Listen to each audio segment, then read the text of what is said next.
दोस्तों, welcome back to my YouTube channel.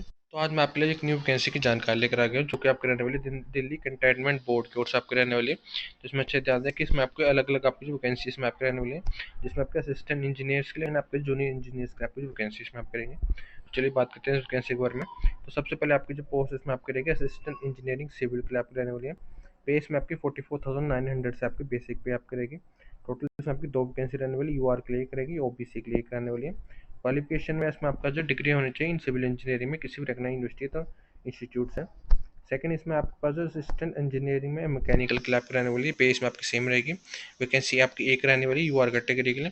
Qualification में आपके पास जो डिग्री होनी चाहिए मैकेनिकल इंजीनियरिंग में किसी भी रिकॉग्नाइज्ड यूनिवर्सिटी तो इंस्टीट्यूट से। थर्ड इसमें आपके पास जो जूनियर इंजीनियरिंग सिविल के लिए आपकी पोस्ट आपकी रहेगी। पे इसमें आपकी जो 35,400 से आपकी जो बेसिक पे आपकी रहने वाली है। टोटल इसमें आपकी 5 वैकेंसी आपकी रहने वाली है, जिसमें आपके यूआर के लिए एक, ओबीसी के लिए एक, एससी के लिए एक, एसटी के लिए एक एंड ईडब्ल्यूएस के लिए एक वैकेंसी इसमें आपको जो है रहने वाली है। तो इसमें अच्छे ध्यान देंगे। क्वालिफिकेशन आपका जो डिग्री होनी चाहिए इन सिविल इंजीनियरिंग में फ्रॉम रिकॉग्नाइज यूनिवर्सिटी से, और इतना आपको चाहिए तो 3 ईयर का डिप्लोमा होना चाहिए इन सिविल इंजीनियरिंग में फ्रॉम रिकॉग्नाइज यूनिवर्सिटी तो बोर्ड इंस्टीट्यूशन से आपके पास होना चाहिए ना। लास्ट इसमें आपके पास जो आपकी पोस्ट आपकी रहेगी जूनियर इंजीनियरिंग इलेक्ट्रिकल के लिए आपको रहने वाली है। पे इसमें आपकी सेम रहने वाली एक इसमें आपकी जो वैकेंसी आपकी रहेगी यूआर कैटेगरी के लिए। क्वालिफिकेशन में आपके पास जो डिग्री होनी चाहिए इलेक्ट्रिकल इंजीनियरिंग में फ्रॉम रिकॉग्नाइज्ड यूनिवर्सिटी से, और ये तो आपके पास जो 3 ईयर का डिप्लोमा होना चाहिए इन इलेक्ट्रिकल इंजीनियरिंग में फ्रॉम रिकॉग्नाइज्ड यूनिवर्सिटी तो बोर्ड तो इंस्टीट्यूशन से आपके पास होना चाहिए। तो इसमें अच्छे ध्यान दें कैंडिडेट है। इसमें आपकी जो एज इसमें आपकी मिनिमम 21 रहने वाली, मैक्सिमम आपकी 30 ईयर रहेगी, ध्यान रखिए कैंडिडेट।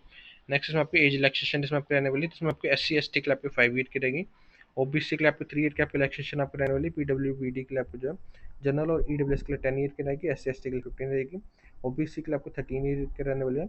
डिपार्टमेंटल कैंडिडेट्स के आपके अप टू 5 ईयर्स इसमें आपके रहने वाले हैं। एक्स सर्विसमैन में यूआर और ईडब्ल्यूएस के लिए आपको 3 ईयर की आपको रहेगी, ओबीसी के लिए 6 ईयर की रहने वाली है, एससी एसटी के लिए 8 ईयर की रहेगी after deduction of the military service के बेसिस पर रहने वाली है। तो ध्यान रखिए कैंडिडेट है।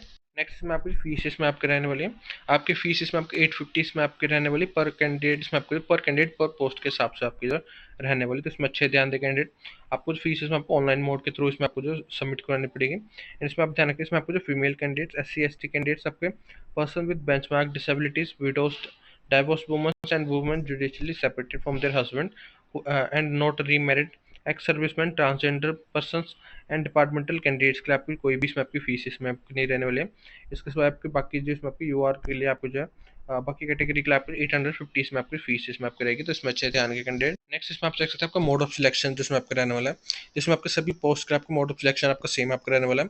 इसमें आपके फाइनल सिलेक्शन एंड आपकी जो मेरिट लिस्ट आपकी जो तैयार की जाएगी, आपको जो कंप्यूटर बेस्ड टेस्ट होगा उसके बेसिस के ऊपर आपकी कर जाएगी, जिसमें आपके 120 मार्क्स इसमें आपको जो है आपको कंप्यूटर बेस्ड टेस्ट इसमें आपका रहने वाला है। इसमें आपके ऑब्जेक्टिव टाइप आपके क्वेश्चन आएंगे, जिसमें आपकी ड्यूरेशन आपकी 120 मिनट्स की ही इसमें आपकी रहने वाली है। हिंदी यानी इंग्लिश दोनों में आपको जो पेपर इसमें आपको रहने वाला है। तो इसमें अच्छे ध्यान दे कैंडिडेट। एंड इसमें आपकी कोई भी आपका स्किल टेस्ट है तो इंटरव्यू इसमें आपका नहीं रहेगा पोस्ट के लिए इसमें। नेक्स्ट इसमें आप देख सकते हैं आपको सिलेबस जो आपका रहने वाला है रिटन एग्जामिनेशन के लिए।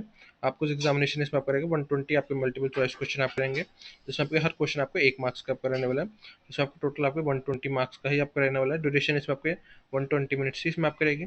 इसमें आप चेक सकते हैं आपको जो सभी पोस्ट के लिए आपको जो है इसमें आप चेक कर सकते हैं। Section A and section B दो इसमें आपका रहने वाला है।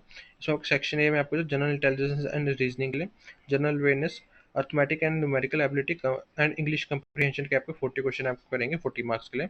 एंड सेक्शन बी में आपको जो सब्जेक्ट स्पेसिफिक क्वेश्चन यानी कि civil, electrical, mechanical engineering as applicable केवल के आपको जो आपके सब्जेक्ट स्पेसिफिक क्वेश्चन इसमें आपके रहने वाले हैं।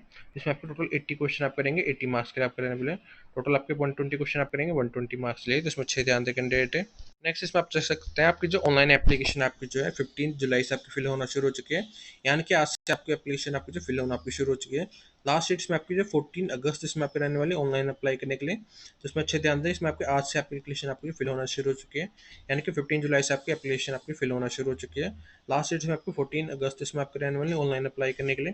इसमें आपको लिंक इसमें आपको ऑलरेडी आपको दिया गया है उनकी वेबसाइट का, इस वेबसाइट पर जाकर आप ऑनलाइन इसमें आपको अप्लाई कर सकते हैं। तो इसमें अच्छे ध्यान रख ले कैंडिडेट है। तो चलिए दोस्तों, आज के लिए इतना ही। आशा है कि वीडियो आपके लिए हेल्पफुल रही होगी। धन्यवाद।